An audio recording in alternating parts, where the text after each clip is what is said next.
When I was in junior high, I met a girl named Sandra. Sandra joined our school in the middle of the term. She was an awfully quiet and shy girl. She used to sit in the last bench of the class, hiding her face behind notebooks. I kind of felt bad for her, so one day I decided to interact with her. I went to her table during lunch, as she was eating alone. I said in a polite voice, "Hi, I'm Riley. Can I join you?" She was stunned to see someone finally talking to her in school. She looked at me with her tired eyes and said, Sure, go ahead and sit down." The more I talked to her, the more I realized she was just any other normal, cheerful girl, but she would sometimes get lost in her own thoughts. We eventually became friends, and we often hung out together in school. One day, Sandra came to our school with puffy, sleepless eyes. She was looking very sick, and I asked her, "Hey, are you okay?" I saw tears roll down her eyes. She didn't tell me what was wrong, but she just said, "Things aren't very good at my house. I have to look after my mom, which is why I'm so tired." After I got home that day, I told my mom about Sandra. My mom appreciated me being a friend to her in her difficult times. Later, I invited Sandra to my birthday party. It was more of a pool-themed birthday party with some of my other friends. Everyone was having a good time, until a friend of mine named Matthew got up on her high pool platform to jump. As soon as he got up, he called for all of our attention. Suddenly, my eyes went to Sandra, and I saw her face turning pale. The moment Matthew jumped in the pool, we all heard a loud, screaming voice. Everyone turned to look, and we saw Sandra screaming, and then fainting on the ground. My parents called her home phone, but no one picked up. After lying in bed for about 10 to 15 minutes, Sandra finally opened her eyes. She started to apologize for her unusual behavior, though we were only worried about her health in that moment. I told her it was absolutely fine, and then I asked how she was feeling, to which she replied, "I better go home. My mom must be worried." My father then replied, "Yeah, we tried to call your house, but no one picked up." Sandra looked at us with an even more embarrassing face and said, Maybe she's sleeping. I better go home now." I called out to her, "Wait for my dad and I. We'll drop you off." But before I could finish, she quickly took her bag and bolted out of our house. We all felt really weird about her behavior that day. My parents told me to call her back and check how she was doing. I called her 3 times that night, but she didn't pick up once. She didn't come to school for the next 3 days. During lunch, Matthew said, "I always felt there was something wrong with that girl. I don't know why you would want to be her friend, Riley." I felt bad hearing a comment like that. I decided to call her back that night. After I came home, I called her again, and this time she picked up my call. I said in an exciting voice, "Sandra, where are you? Why aren't you coming to school? Is everything all right?" She replied in a calm voice, "Yeah, I'm doing fine. Listen, I was thinking I could bring you the class assignments myself. I was thinking I could stay over so that I could help you regarding the studies." I knew she badly needed a friend, but was too scared to ask for help. So I volunteered. I was waiting for a reply because she was hesitating. Sandra said, "You want to stay at my house?" "Riley, I would really appreciate your help right now." But she was cut off. Someone suddenly grabbed the phone from her, and a squeaky female voice took over the call. "Hi, it's me, Sandra's mother, Lucy Cooper. Sandra spoke to me about you. You're such a sweet girl, Riley. I would love to have you over this Saturday at our house. Do I need to talk to your parents? Everything happened so fast, I could barely figure things out." I said in an awkward tone, "No, it's fine. I'll be there on Saturday, Ms. Cooper. Thank you." She replied in the same squeaky voice, "We'll be waiting for you, Riley," and disconnected the phone before I could speak to Sandra. I told my mom that I had been invited to a sleepover at Sandra's house, and that she needed help with her homework and also a friend in a tough situation. My mom agreed to let me go, but she told me to take her cell phone. She was probably just worried about leaving her daughter completely alone with a sensitive little girl and her ill mother. But I couldn't stop thinking about one thing. If Sandra's mother was so ill, how did she sound so fine over the phone? Anyways, I packed my bag on Saturday morning. My dad decided to drive me to Sandra's house. After driving for 20 minutes max, we reached in front of the tall apartment. My father honked the car horn twice, and I saw Sandra coming out of the gate. She smiled at me and greeted me. I smiled back at her, and then she turned towards my dad and said, "Would you like to come upstairs, Mr. Miller?" My dad smiled and replied, "No thanks, Sandra. I have to leave for some important work. Bye, Riley, and be good. Take care, Sandra." My dad got into the car and drove away. Sandra showed me the way, and we started to go upstairs. She said, "This is an old apartment, hence the elevator often gets out of order. There are some issues regarding maintenance. The stairway did look old, and the apartment was extremely quiet. I realized very few people live here."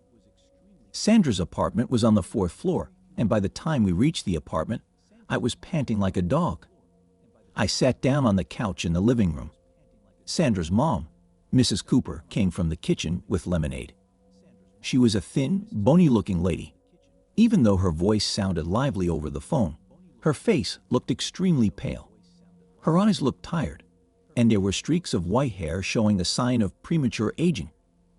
I smiled awkwardly and said, "Thank you for having me, Mrs. Cooper." She smiled really big and said, "Sandra hardly brings any of her friends home. Maybe she's embarrassed by me." Then looked at Sandra with her big smile, and Sandra said, "Don't say that, Mom. Among the other school kids, Riley is the only one nice to me." One thing I noticed about Mrs. Cooper was that her eyes kept strolling here and there, as if she was looking for someone. "Mom, what's for dinner?" Sandra then said. Mrs. Cooper suddenly came back to her senses and replied, "I'm making a special chicken pasta for you. Sandra, take Riley to your room. I'll call you when dinner's ready." Sandra then took me to her room. On the way to her room, I saw another room on the left, but that room was locked. I thought to ask whose room it was, but I held back my unnecessary curiosity. Sandra and I sat on our bed, and we started to talk. I told her what was happening around school. We then discussed our assignments and had a good time. She was laughing and smiling. I was talking to her, when suddenly my eyes went to the half-shut door of the room and my stomach dropped. I saw a pair of creepy, wide eyes watching me. The stare was so still that it reminded me of a dead person's eyes. Sandra followed my eyes and said in an awkward voice, "Wait, what is it, Mom?" Mrs. Cooper then walked inside the room. She then said in a low voice, "Dinner is ready, girls." I came to tell you that. After she left the room, Sandra looked at me and said, "Excuse my mom's behavior. Her mental state is not that well.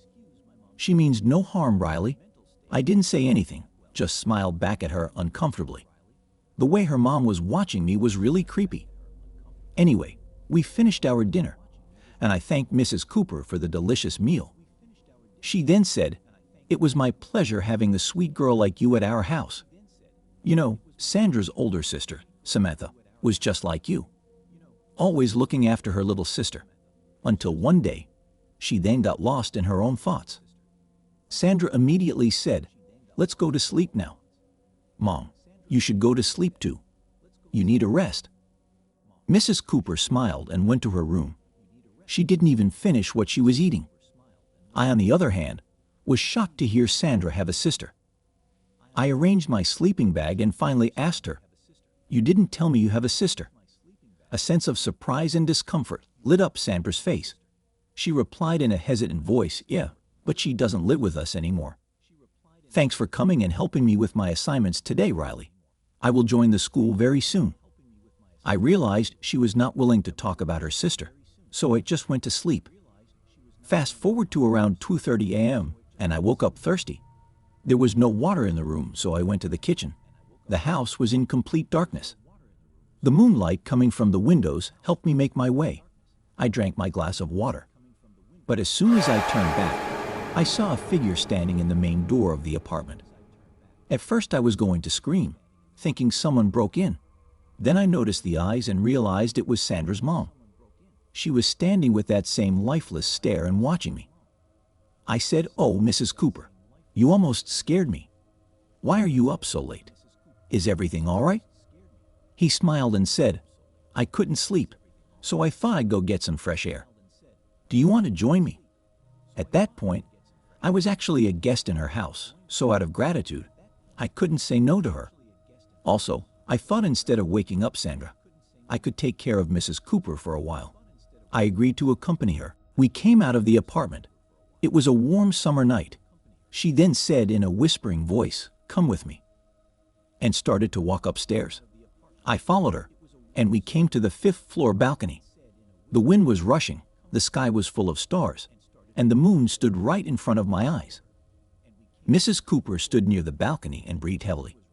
I said in a hesitant voice, "So do you come here often, Mrs. Cooper?" Mrs. Cooper didn't reply. She kept staring at the bottom of the apartment. She was literally too close to the edge, which freaked me out. I said nervously, "It's getting late now. Let's go back, Mrs. Cooper. Sandra will get worried if she wakes up and sees we are gone." Mrs. Cooper didn't move, and she didn't say anything. She just kept staring at the bottom of the apartment. All of a sudden, she looked at me with her creepy wide eyes and said, "Jump." I was obviously shocked. I replied, "Sorry." "What?" She then grabbed my hand and repeated herself. Out of fear of this sudden violence in her behavior, I started to scream. "Mrs. Cooper, what are you doing? Let me go." She kept screaming in the same voice. "Jump?" I said jump.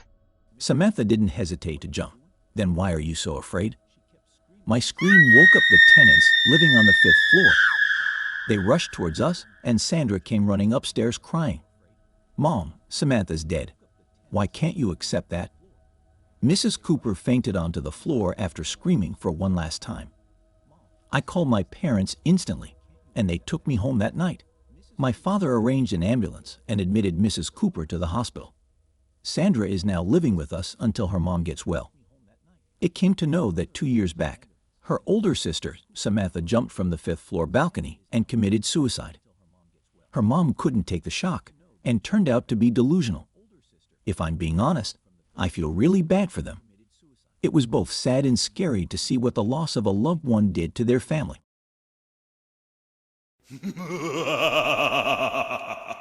One of the nicest parts about having a large family is when you get to visit them for the holidays, and in 2016, I was going to do just that. At the time, I had been living in Northern California and decided to go stay with my parents for the holidays at their cabin in Colorado. I was planning it as a huge surprise too, and originally, I had intended on just showing up unannounced, but instead, I came up with an idea that I thought would be infinitely better. I was going to show up at the cabin a few days before them, so that when they showed up, I could have it decorated for them. It was going to be amazing. So I figured out that my parents were going to be showing up at the cabin on December 20th of that year, and decided to go there 2 days before them. But to make sure that I didn't accidentally spill the beans, I made sure not to talk to them at all after the 15th, to give myself some time to prepare. Now, if I had spoken to them, I would have found out that they had to cancel their flights to Colorado due to a blizzard that was set to hit on the 20th. But I had no clue, and on December 18th, I flew to Colorado and caught a ride to my parents' cabin, where I used the key that I had on my keychain to get in. The first night, I just relaxed, but the entire next day, I spent putting up the lights and setting up the living room to look nice for them when they showed up. But as the sun began to set, I noticed that it was starting to snow outside, and I immediately grew concerned. It only got worse from there. It was about 1 in the morning when I noticed the power went out around me, and I decided to give up on my surprise plan and called my parents to see if there was a generator. And as soon as they realized I was at the cabin, they freaked out. But not in the way that seemed like they were excited. They were immediately concerned and let me know that there was a really intense snowstorm heading my way. And when I told them that the power had gone out, they only worried more. You see, the driveway leading up to the cabins was a gravel path through the woods that spanned the length of about 2 football fields. In other words, with the snow piling up the way that it was, there was no way for me to get out. And to make matters worse, I didn't bring much food because I assumed my family would be bringing some. All I could do at that point was hope that the storm passed sooner than expected, and I could get out of there. That wasn't the case, though. It snowed for 5 days straight, and the service roads leading up to the mountain that I was on had apparently been shut down. My phone's battery was low, so I decided to turn it off for use in an emergency, and from that moment on, I spent most of my time reading anything that I could. I managed to keep the cabin warm using the wood that I had piled up the night that I got in, and I melted snow on the wood stove to make drinking water. But by the time the fourth day rolled around, I was starving. I hadn't had anything to eat in over 48 hours and was getting really desperate. I looked in the cabinets and ended up finding 3 cans of ravioli that had been in there for years, if not longer. At that point, I would have eaten anything though, so I didn't waste any time putting the can directly on the wood stove to begin heating up its contents. It only took me 10 minutes before realizing how bad of a decision I had made. In no time at all, I was keeled over, clenching my stomach in pain. I turned my phone on and called my parents to see if they thought it was serious, and after realizing the food that I had eaten was more than likely more than a decade old, they had me call a hospital which transferred me over to poison control. That's when I learned how terrifying botulism was. According to the person I spoke to, if I didn't get help soon, there was a chance that my body would become deeply infected, and I could ultimately die. They ended up sending a helicopter to airlift me to the hospital, since the roads were still closed in the area around my cabin, and I'm glad they did. By the time they got there, which was only an hour after my call, I had developed a fever over 106 degrees and could feel an intense heat coursing through my body. I was hospitalized for 3 days afterward, 2 of which were spent simply monitoring my vitals and making sure that my organs hadn't been damaged.